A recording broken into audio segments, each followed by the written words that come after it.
इंदौर में नारकोटिक्स विभाग की बड़ी कार्रवाई। पहली बार मंदसौर से 270 गांजे के पौधे की जब्ती, 460 ग्राम एमडी और 20 किलो अल्प्राजोम पाउडर पकड़ा गया है। सिंथेटिक ड्रग पर विभाग की सख्त रणनीति। इस पूरे अभियान पर इंदौर नारकोटिक्स डीएसपी संतोष हाड़ा ने हमारे रिपोर्टर नितिन लाहौरी से खास बातचीत में बड़ा बयान दिया है। इंदौर नारकोटिक्स विभाग ने नशे के नेटवर्क पर ताबड़तोड़ कार्रवाई करते हुए बड़ी सफलता हासिल की है।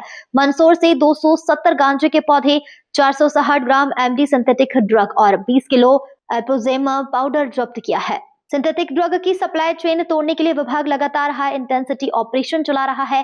इंदौर नारकोटिक्स डीएसपी संतोष हाड़ा ने नितिन लाहौरी से बातचीत में कहा, विभाग की पूरी फोकस सिंथेटिक ड्रग्स के नेटवर्क को खत्म करने पर है।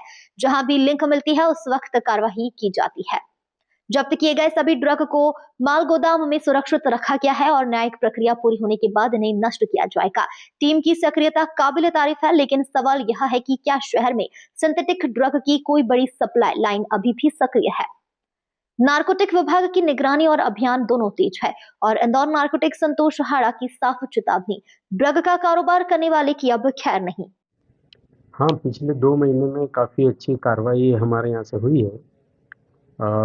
जैसे 270 पौधे का एक खेत मंदसौर में पकड़ा था। ये मंदसौर में पहली बार ही गांजे के पौधे पकड़ाए थे। इसके अलावा क्योंकि अभी आजकल एमडी ड्रग्स बहुत चल रही है, पूरा सिंथेटिक्स ड्रग्स पे काफ़ी तस्करी हो रही है। तो इसको लेकर जो निर्देश हमें वरिष्ठ अधिकारियों से मिले हैं कि सिंथेटिक ड्रग्स पे ज़्यादा से ज़्यादा कार्रवाई की जाना चाहिए। तो उसको निर्देशों के पालन में हमने एमडी काफ़ी अभी पकड़ी है, जिसमें 407 ग्राम का एक बड़ा केस पकड़ा था हमने आईएसबीटी बस स्टैंड के उधर से। इसके अलावा सिंथेटिक्स की एक बड़ी कार्रवाई थी, करीब 20 किलो अल्प्राजोलम का पाउडर पकड़ा था, इसमें आरोपी को गिरफ्तार किए थे। और इसके अलावा 3 मामले एमडी ड्रग्स के करे थे। तो अभी पूरा फोकस जो है नारकोटिक्स विंग का, वो सिंथेटिक ड्रग्स पे है। लेकिन इसके अलावा भी अगर हमें कहीं गांजे की खेती या गांजे के अन्य ड्रग्स भी मिलेगी तो हम उस पर कार्रवाई करने के लिए बिल्कुल प्रयासरत हैं। आने वाले दिनों में और कार्रवाई की जाएगी। देखिए, मंदसौर में जो गांजे के खेत और वो जो पौधे पकड़े गए थे, क्योंकि जब पौधे वो दूसरे पौधों के सामने लगा देते हैं तो एकदम से नज़र नहीं आते।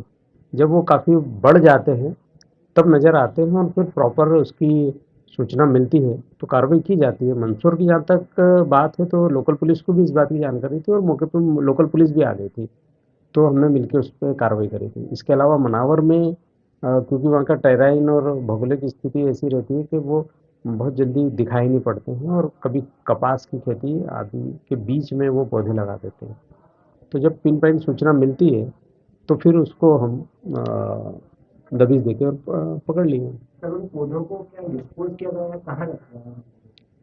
नहीं, अभी उनको मालखाने में रखे जाते हैं और उसमें जो 52 की कार्रवाई करते हैं, जिनमें एफसी जो मजिस्ट्रेट साहब आते हैं तो जो नमूने निकालते हैं उनको एफएसएल जांच के लिए भेज देते हैं और उसके बाद ही फिर विनिष्टीकरण की प्रक्रिया चालू होती है।